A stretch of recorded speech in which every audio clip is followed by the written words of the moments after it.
অবশ্যই এখানকার যে আমাদের চাকদা পৌরসভা এলাকার যারা সাধারণ মানুষ আছেন তাদেরকে যদি আমরা পুরো পরিষেবা দিতে পারি সেই চেষ্টা করি। Thank you sir, thank you sir. দীর্ঘদিন ধরে দলের কোনো কর্মসূচিতে আপনাকে এবং চেয়ারম্যান সাহেবকে দেখা যায়নি, মানে চাকদা টাউনে গত পরশু দিনও তো আমি এসসি অফিসে একটা সংগঠন বাদে অন্য কোনো সংগঠনে আপনার মিটিং আমরা করেছি সমস্ত কোনো প্রোগ্রামে সেগুলোর জন্য তো কিছু হলো না?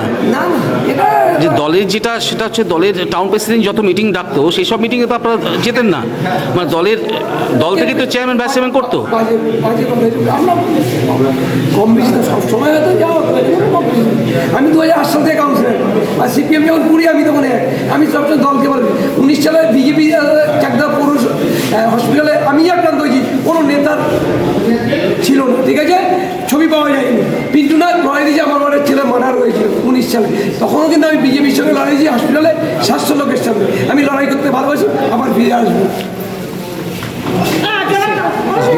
সেই ভোট কী হয়েছে, গণতান্ত্রিক অধিকার হরণ করা হয়েছে, ইভেন তৃণমূলের লোকেরাও ভোট দিতে পারেনি। ন্যাচারালি তারই পরিপ্রেক্ষিতে যা হয়, ওই জোর করে জয়যুক্ত হলে যা হয়, আজকে সেই পরিস্থিতি এসছে। এবং রাজ্য সরকার যে ব্যর্থতা শুধুমাত্র পুরসভার ব্যর্থতা নয়, সামগ্রিকভাবে সরকারের ব্যর্থতা। এবং কোনো একজন ব্যক্তি যদি প্রশাসন চালাতে ব্যর্থ হতো, 21 জন কাউন্সিলর।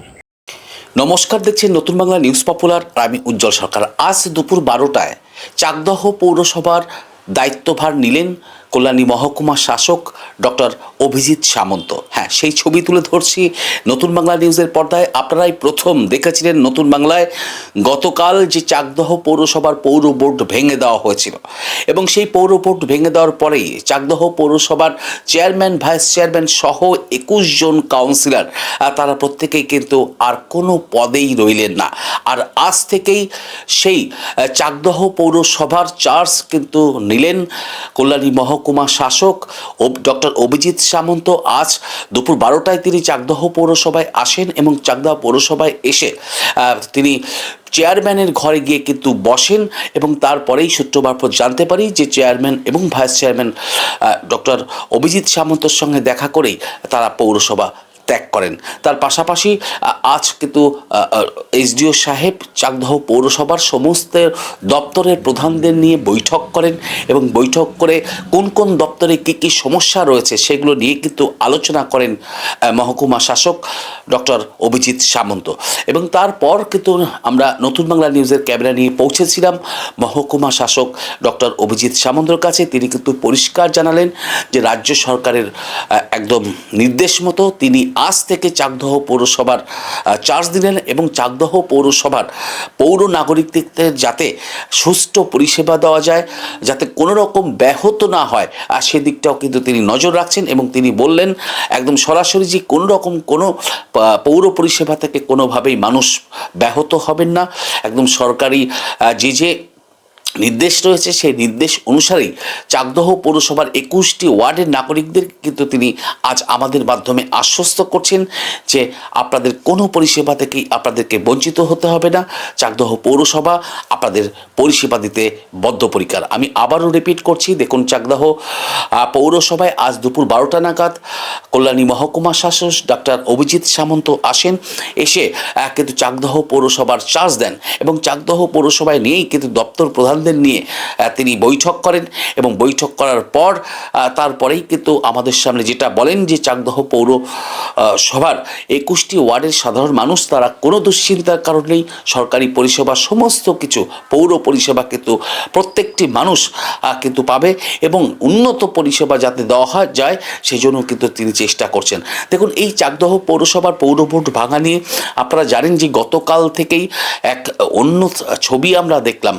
সত্যিই যে এই প্রথম চাকদহ পৌরসভা 139 বছরের পৌরসভা, এত পুরনো একটি পৌরসভা, এবং সেই পৌরসভার পৌর প্রধান এবং উপপৌর প্রধান গতকাল বইমেলা উপলক্ষে তাদের র্যালি ছিল, এবং সেই যখন র্যালি করছিল তখনও জানতে পারেননি তারা যে তাদের আর কিছুক্ষণ পরে চেয়ারম্যানও থাকবেন না, ভাইস চেয়ারম্যানও থাকবেন না।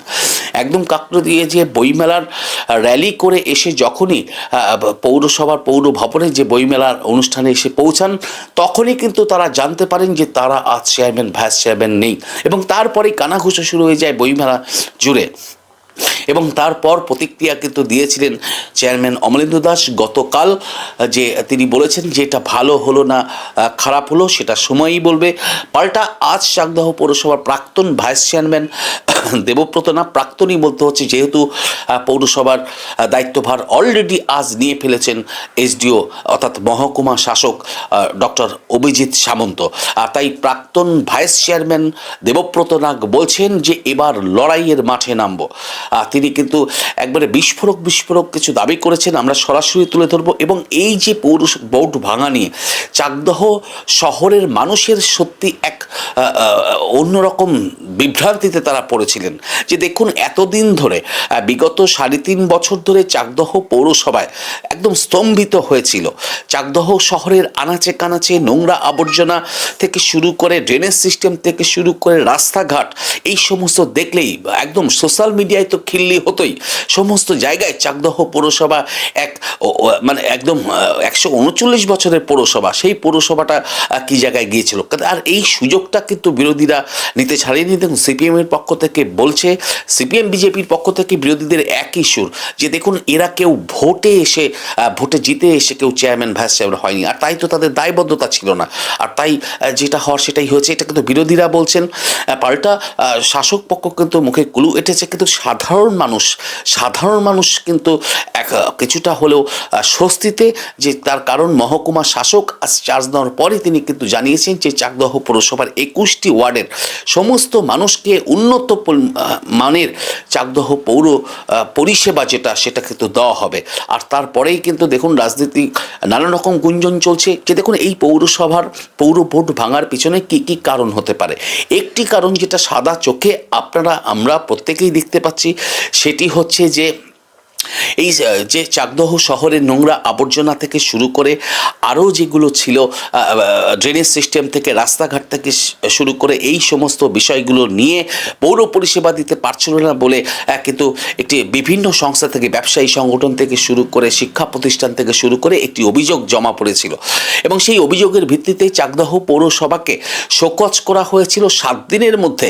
সেই শোকজের উত্তর দেওয়ার কথা বলা হয়েছিল, কিন্তু সেই 7 দিনের মধ্যে শোকজের উত্তর দিলেও সেই উত্তরে কিন্তু সন্তুষ্ট না হয়ে পৌর ভোট ভেঙে দেওয়া হয়। এবং সেই পৌর ভোট ভেঙে দেওয়ার পরে আজ কল্যাণী মহকুমা শাসক ডাক্তার অভিজিৎ সামন্ত তিনি আর চার্জ দেন।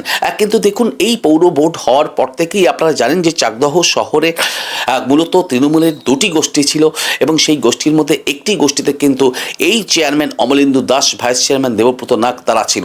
এবং যেটা কাকতালীয়ভাবে দেখা গিয়েছে যে দলের টিকিটে তারা জয়ী হওয়ার পরে চাকদহ শহরের একাধিক দলীয় কর্মসূচিতে কিন্তু দেখা যায়নি চেয়ারম্যান ভাইস চেয়ারম্যান সহ এই বিরোধী যারা কাউন্সিলর ছিল। তার কারণ যেটা বিরোধী বলছিল, চাকদহ শহরে 2টি লবি কাজ করছে, সেটা প্রত্যেকেই জানে। এবং সর্বশেষ সামনে বিধানসভা নির্বাচন, আর সেই বিধানসভা নির্বাচনের আগে মিটিং মিছিলে যাওয়ার জন্য কিন্তু তাদেরকে বলাও হয়েছিল। এবং এমন অনেক মিটিং মিছিল বা সভা সমিতি আপনাদের সামনে তুলে ধরেছি, যেখানে দলের জেলা সভাপতি থেকে শুরু করে একদম রাজ্য স্তরের নেতা রবীন্দ্র সভাকক্ষে জয়প্রকাশ বাবু এসেছিলেন, তৃণমূলের রাজ্য স্তরের নেতা। তিনি এসেও কিন্তু চরম হুঁশিয়ারি দিয়েছিলেন যে কেউ দলের উপরে নয়, দলের কর্মী সভা বা দলের কর্মসূচিতে যোগদান করছেন না। এই তো তাহলে কিন্তু দেখুন একদিকে যেমন সাধারণ মানুষের যে চিঠি, অভিযোগের চিঠি, অন্যদিক থেকে দলীয়ভাবেও কিন্তু খুব প্রেশারে ছিল, তার কারণ দলীয় সভা কিন্তু তারা অ্যাটেন্ড করছিল না। যদিও একটি পার্টিকুলার সংগঠনের হয়ে তারা 2-1টি মিটিং মিছিল তাদের দেখা গিয়েছে, কিন্তু মূলত চাকদহ শহর তৃণমূল কংগ্রেস বা মাথার তৃণমূল কংগ্রেসের কোনো কর্মসূচিতেই কিন্তু এই চেয়ারম্যান ভাইস চেয়ারম্যান সহ এই সিআইসি মেম্বার কয়েকজনকে দেখা যায়নি। এবং সেটাও হতে পারে কারণ। দেখুন কেন ভোট ভেঙে গিয়েছে তার বিশ্লেষণ তো আগামী দিনে আরও হবে, কিন্তু আমাদের এই মুহূর্তে দাবি একটাই, যে চাকদহ পৌরসভার সাধারণ মানুষের একটাই দাবি, যে মানুষ যেন সঠিক পরিষেবা পায়, এবং মানুষের যে এই যে বিগত 3.5 বছর ধরে অভাব অভিযোগ সেগুলো যাতে মেটে, আর সেটাই এখন আশা করে আছে শহরবাসী। কিন্তু আশ্বাসও দিয়েছেন আজ নতুন চার্জ দেওয়ার পরেই কিন্তু মহকুমা শাসক ডক্টর অভিজিৎ সামন্ত তিনি আশ্বস্ত করেছেন এবং শহরের মানুষের উদ্দেশ্যে বলেছেন যে পৌর পরিষেবা থেকে কেউ বঞ্চিত হবেন না, পৌর পরিষেবা একদম 100% মানুষের মধ্যে পৌঁছে দেওয়া হবে। এখন দেখার যে আজ চার্জ দেওয়ার পরে মহকুমা শাসক ডক্টর অভিজিৎ সামন্ত কিভাবে চালান চাকদহ পৌরসভাকে। দেখুন নতুন বাংলা নিউজে বিস্তারিত খবর।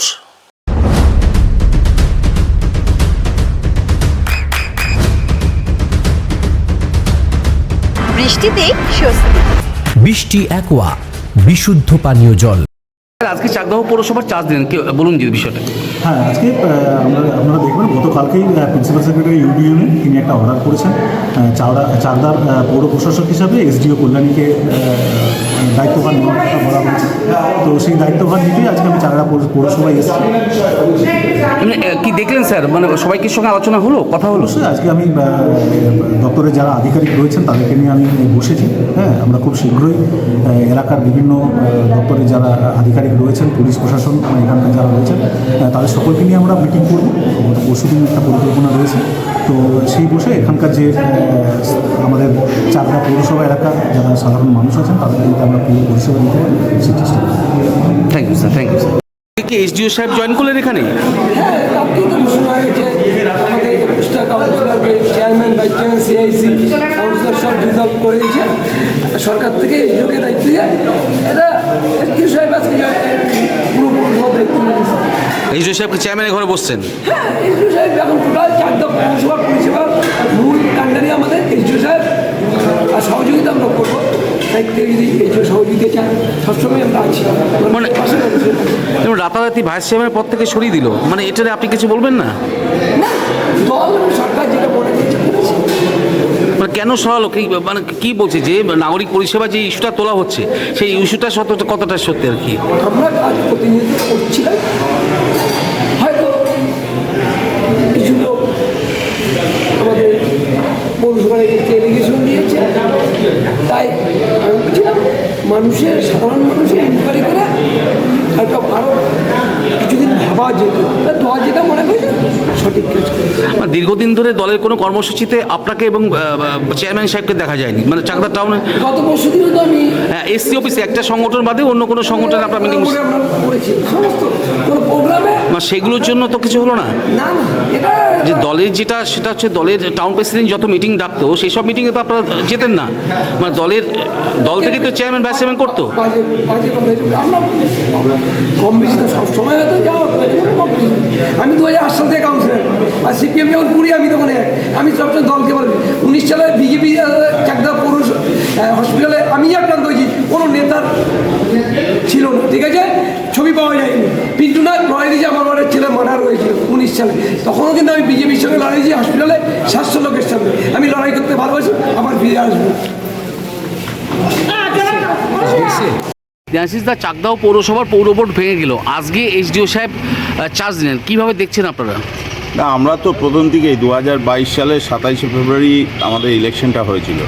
তখন ভারতীয় জনতা পার্টি 21টা ওয়ার্ডেই ক্যান্ডিডেট দিয়েছিল এবং আমরা আশাবাদী ছিলাম যে 21টা ওয়ার্ডেই জয়যুক্ত হব, কারণ আমরা দেখেছি বিধানসভা এবং লোকসভায় 21টা ওয়ার্ডেই আমরা এগিয়ে আছি, আমরা লিড দিয়েছি। স্বাভাবিকভাবেই আমরা জয়যুক্ত হতাম, আমাদের জনগণ সমর্থন করত। কিন্তু সেই ভোট কী হয়েছে, গণতান্ত্রিক অধিকার হরণ করা হয়েছে। ইভেন তৃণমূলের লোকেরাও ভোট দিতে পারেনি। ন্যাচারালি তারই পরিপ্রেক্ষিতে যা হয়, ওই জোর করে জয়যুক্ত হলে যা হয়, আজকে সেই পরিস্থিতি এসছে। এবং রাজ্য সরকার যে স্বীকার করেছে যে আমরা সেদিন যেটা বলেছিলাম যে অবৈধ ভোট এবং গণতান্ত্রিক অধিকার হরণ করা হয়েছে, সেটা রাজ্য সরকার গতকাল স্বীকার করেছে। আপনার নাম পরিচয়? স্নেহাশিস ব্যানার্জি, আমি ভারতীয় জনতা পার্টি নদিয়া দক্ষিণের সদস্য। দাদা, চাকদা পৌরসভার পৌর বোর্ড ভেঙে গেল এবং এসডিও চার্জ দিল, কি বলবেন বিষয়টা নিয়ে? পৌর বোর্ড ভেঙে যাওয়াটা দুঃখজনক এবং হতাশাজনক। যদিও এই পৌর বোর্ড গঠন নিয়ে আমাদের প্রশ্ন এবং অভিযোগ আমরা তখনই জানিয়েছি। 2022 সালে সম্ভবত 27শে ফেব্রুয়ারি বা ফেব্রুয়ারি মাসে আর কি 27 তারিখে সম্ভবত ইলেকশন হয়েছিল। ইলেকশনটা কার্যত প্রহসনে পরিণত হয়েছিল। আমাদের পার্টিগত যা রিপোর্ট আছে, একটি ওয়ার্ড বাদ দিয়ে বাকি কোনো ওয়ার্ডে জনগণের মতামতের প্রতিফলন হয়নি, ভোট হয়নি। সকাল 7টা থেকে বহিরাগত দের নিয়ে এসে বুথ দখল করেছে। সাধারণ ছাপ্পা টাপ্পা এই সমস্ত ছোটোখাটো অভিযোগ নয়, একেবারে সকাল থেকে বুথ দখল করে তারা নির্বাচনে একটা প্রহসন পরিণত করে জয়লাভ করেছে। ফলে এই বোর্ডের কাছে প্রত্যাশা মানুষের খুব বেশি থাকাটা সমীচীন নয়, কারণ মানুষের ভোটের ধার ধারেনি তারা, মানুষের ভোটের প্রতি দায়বদ্ধ ছিল না বলেই এরকম কাজ করতে পারলো বা করার সাহস তারা দেখালো। অত্যন্ত অন্যায় কাজ। একই দল, সেই রাজনৈতিক দলের রাজ্য সরকার, সেই রাজ্য সরকার শুনেছি যতটা আপনাদের মাধ্যমেই শোকজ করেছে, অর্থাৎ রাজ্য সরকার যে দল পরিচালনা করছে সেই দলই পুরসভা পরিচালনা করতে গিয়ে ব্যর্থ হয়েছে। এই ব্যর্থতা শুধুমাত্র পুরসভার ব্যর্থতা নয়, সামগ্রিকভাবে সরকারের ব্যর্থতা। এবং কোনো একজন ব্যক্তি যদি প্রশাসন চালাতে ব্যর্থ হতো, 21 জন কাউন্সিলর, তাদের মধ্যে কাউকে নিশ্চিতভাবে চেয়ারম্যান করতে পারত পুরপ্রধান বা ভাইস চেয়ারম্যান করতে পারত, তবে কি 21 জনই অযোগ্য? 21 জনই চাকদার মানুষের উন্নয়নের কাজ করবার ক্ষেত্রে একেবারে ব্যর্থ। এটাই প্রমাণ করে দিল তাদেরই সরকার, একই রাজনৈতিক দলের সরকার। এটা একেবারে অফিসিয়ালি প্রমাণিত হলো 21 জন কাউন্সিলর ব্যর্থ এবং তারা কোনো রকম কাজ করতে পারেনি। আপনারা দেখেছেন চাকদা শহরকে জঞ্জালের শহরে পরিণত করেছে। মাঝখানে একবার বাসি ফু দিয়ে কয়েকটি ওয়ার্ড থেকে জঞ্জাল পরিষ্কার একটি প্রকল্প করেছিল, সেটিও তারা বন্ধ করে দিয়েছে। এদিক ওদিক কানাঘুষো যেটুকু শোনা যায় যে তাদের এটা আভ্যন্তরীণ কোন্দলের ফলেই মানুষের সামনে এই সমস্যা এসছে, তারা এই জঞ্জাল পরিষ্কারের কাজ করতে পারেনি। ড্রেনেজ ব্যবস্থা একেবারে খারাপ, ড্রেনগুলোর কোনো সংস্কার নেই, রাস্তা প্রায় সব ভাঙাচোরা। যখনই যা কাজ হয় সেই কাজগুলোতে শুধুমাত্র পিচের একটা প্রলেপ পড়ে, আদতে পক্ষে প্রকৃত উন্নয়ন হয় না। এখন এই পৌর বোর্ড ভেঙে দেওয়ার পেছনে কি ঠিকাদারি নিয়ন্ত্রণের প্রশ্ন আছে না ওদের কি ভেতরকার বিষয় আছে, তারাই বলতে পারবে। যাই হোক, আমরা এটা বলতে পারি, যদি 2022 সালে মানুষের ভোটের প্রতিফলন ঘটত, তবে এই বোর্ড নিশ্চিতভাবে ন্যূনতম 13 থেকে 14টা আসন নিয়ে 21টার মধ্যে বামফ্রন্ট পৌর বোর্ড পরিচালনা করত। মানুষের যা ম্যান্ডেট, আমরা যা বুঝতে পেরেছিলাম, মানুষের পালসটাই ছিল অন্তত পুরসভা ভোটে বামফ্রন্টকেই চাকদার ক্ষেত্রে বেছে নেওয়ার জায়গায় মানুষ ছিল, কিন্তু তার প্রতিফলন ঘটেনি। ফলশ্রুতিতে আজকে যা দেখা যাচ্ছে, এটা এক কথায় ব্যর্থ এই রাজনৈতিক দল পুরসভা পরিচালনা করার ক্ষেত্রে। এইটুকুই আমরা প্রাথমিক প্রতিক্রিয়ায় বলতে পারি। চাকদার মানুষও এদিক ওদিক কানাঘুষো যা শুনতে পাচ্ছি, এই একই কথা তারা মনে মনে পোষণ করেন। আপনার নাম পড়ছে? আমার নাম রাজীব দাস, সম্পাদক সিপিআইএম চাকদা এরিয়া কমিটি। নদিয়ার সবথেকে বড় English medium school JRS public school প্রায় 35 বিঘা জমির ওপর গড়ে উঠেছে বিশাল ক্যাম্পাস। নার্সারি থেকে শুরু করে উচ্চ মাধ্যমিক, ITI college, law college, BEd college, ভর্তি চলছে জেআরএস পাবলিক। ব্যালকনি বা সিঁড়ির রেলিং, মডিউলার কিচেন বা ড্রয়িং রুম, এক কথায় আপনার স্বপ্নের বাড়িকে করে তুলুন আরো সুন্দর। Chakdah ply centre, gorgeous look বা কোয়ালিটি সবে 3 number 1 Chakdah ply centre. Chakdah ply centre, KBM Chakdah, Nadia. আপনি কোথায় ইনভেস্ট করবেন, কেন করবেন, বুঝতে পারছেন না তো? সঠিক গাইডলাইন পেতে আজই আসুন নদিয়ার চাকদাতে নিবেদিতা প্রাইভেট লিমিটেডে। Nivedita private limited, marketing and distribution service. ঠিকানা কেসি দত্ত রোড, উত্তর Ghoshpara, Chakdah, Nadia. Chakdah aluminium centre, ply, কাঁচ, laminates, kitchen fittings, door lock, window ও অ্যালুমিনিয়ামের খুচরো ও পাইকারি বিক্রেতা। চাকদা অ্যালুমিনিয়াম সেন্টার, পূর্বলালপুর 50 নম্বর রেলগেটের পাশে, চাকদা, নদিয়া। হোমওয়ার্কটা করেছো? হ্যাঁ স্যার। এ বাবা, ভুল করেছো কেন? চোখে কেমন ঝাপসা দেখছি, লিখতে আর পড়তে খুব সমস্যা হচ্ছে। চাকদার মডার্ন অপটিক্স থেকে ভালো চোখের ডাক্তার দেখিয়ে নাও। প্রতিদিন প্রকৃত চোখের ডাক্তার ও দৃষ্টি বিশেষজ্ঞ মডার্ন অপটিক্স, চাকদা। নদিয়া জেলার সবথেকে বড় বিল্ডার্স চাকদার মা মনসা বিল্ডার্স, রড ও সিমেন্টের পাইকারি ও খুচরো বিক্রেতা। মা মনসা বিল্ডার্স, পদ্মবিলা, চাকদা, নদিয়া। ভাবছেন 3 স্টার ক্যাটাগরিতে কাটাবে? রুম রেট মাত্র 1500 টাকা থেকে স্টার, খাওয়া দাওয়া রিজনেবল প্রাইস। নদিয়ার একমাত্র 3 স্টার ক্যাটাগরি হোটেল এনবি সোনার বাংলা হোটেল, কল্যাণী এইমসের ঠিক উল্টো দিকে, কল্যাণী, নদিয়া। স্যামসাং, জিও, রিয়েলমি, নদিয়ার একমাত্র অথরাইজড ডিস্ট্রিবিউটর ঘোষ কমিউনিকেশন, থানার মোড়, চাকদা।